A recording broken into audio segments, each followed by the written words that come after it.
Ladies and gentlemen, welcome back to the Martin Drive Show. Welcome back to our continued coverage of the Russia-Ukraine crisis.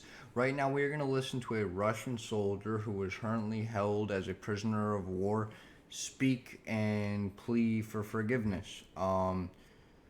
It's very interesting, not because he's pleading for forgiveness, but because it's going to give us an insight into the perspective of a Russian soldier, the potential lies they've been told, and the disparity between the world's view and Russian view. So I'm curious to see what he has to say.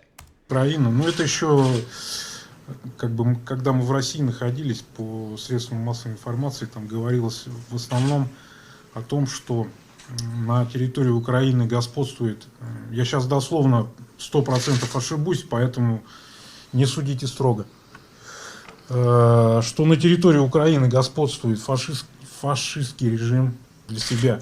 Когда мы только сюда That's terrible because we hear it all the time from Putin these days, and we hear all the propaganda that he puts out about neo-Nazis, how Ukraine is the enemy because they're separating from Russia. And for us, it's easy to sit here and say, it's propaganda. But, in the heart of the country where you're being told by your news people, everything that surrounds you, this is the truth.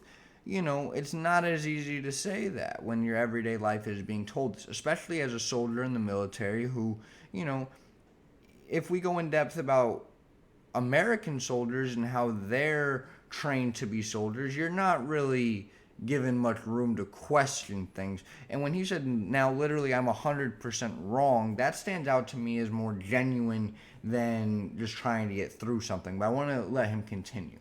зашли. Потом я, когда посмотрел выступления боксеров профессиональных ваших, то есть на родине я всегда за них любил, это Усик и Ломаченко, это мои любимые, просто герои, реально. Я сейчас просто не лукавлю нисколько.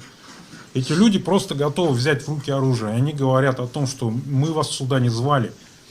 И мне становится реально стыдно за то, что мы пришли на эту страну, на эту территорию, на территорию Украины. I feel like, Возможно. I still want you guys to be stuck on a flash. I mean, Vladimir Zelensky, and not Vladimir Zelensky. He wasn't the professional boxer.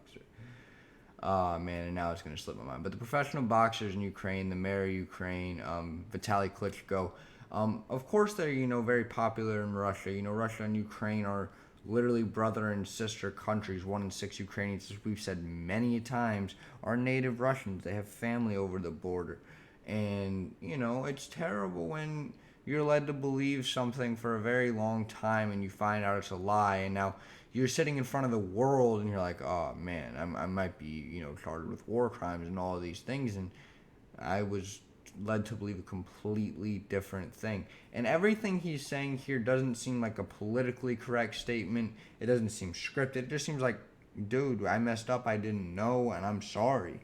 And it's nice and it's genuine, I believe, and it's so far very good to hear. Можно ли это в конце концов? Там, мы там отсидим в тюрьме, не знаю, там, любой приговор, там, который мы заслужили, это ради бога, это как бы мы уже...